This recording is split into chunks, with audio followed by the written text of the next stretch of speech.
पुढची बातमी. मुंबई पोलिसांनी केलेल्या रोहित आर्यच्या एन्काउंटर प्रकरणी मुंबई उच्च न्यायालयामध्ये याचिका दाखल होणार आहे. एन्काउंटर बनावट असल्याचा याचिकाकर्त्यांचा दावा आहे. मात्र लहान मुलांचा जीव वाचवण्यासाठी केलेलं एन्काउंटर योग्यच असल्याचं माजी पोलीस अधिकारी आणि एन्काउंटर स्पेशलिस्ट प्रदीप शर्मांनी म्हटलंय. सोबत सध्या एन्काउंटर स्पेशलिस्ट प्रदीप शर्मा आहेत. सर, फेक एन्काउंटर असल्याचा दावा केला जातोय आणि हा याचिका उच्च न्यायालयात दाखल होणार आहे. तुम्ही कशा प्रकारे बघता? मी जे पेपरात वाचले, टी व्हीमध्ये बघितले, त्याच्यावरनं माझं असं म्हणजे माझं पर्सनल मत असं आहे की जे काय झालं ते योग्य झालेलं आहे.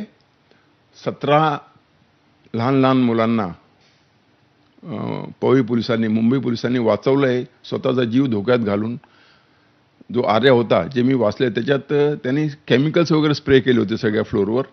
त्यांनी जर आग लागली असती तर किती मोठा स्फोट झाला असता. सगळी मुलं, त्यांच्या लाईफला किती धोका होता. नेमके एन्काउंटर करताना सिच्युएशन किती पॅनिक असते?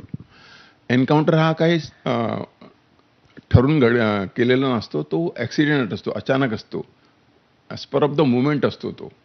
तर त्या मुवमेंटला तुम्ही काय डिसिजन घ्याल? एक तर गोळी खा, नाही तर गोळी द्या. तर नॅचरली पोलिसवाले गोळी देणारच, खाणार तर नाही.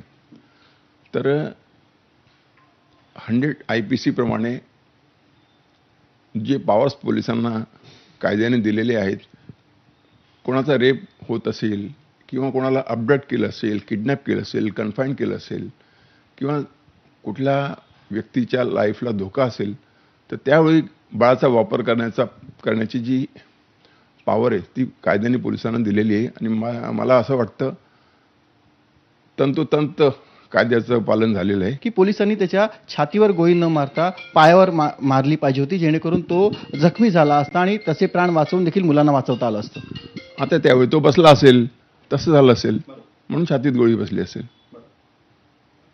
हे शक्य आहे का की अशा सिच्युएशनमध्ये त्याला जखमी करून त्याचे प्राण वाचतील का? झालाच होता ना, जखमी झाला होता म्हणून त्याला हॉस्पिटल ॲडमिट केलं. आणि हॉस्पिटल गेल्यावर त्याला डॉक्टर लोकांनी डिक्लेअर केलं डेथ. पोलिसांच्या म्हणण्याप्रमाणे तो जखमीच होता, इंजुर्डच होता. आणि आता बघूया दिवसभरातल्या महत्त्वाच्या 100 हेडलाईन्स.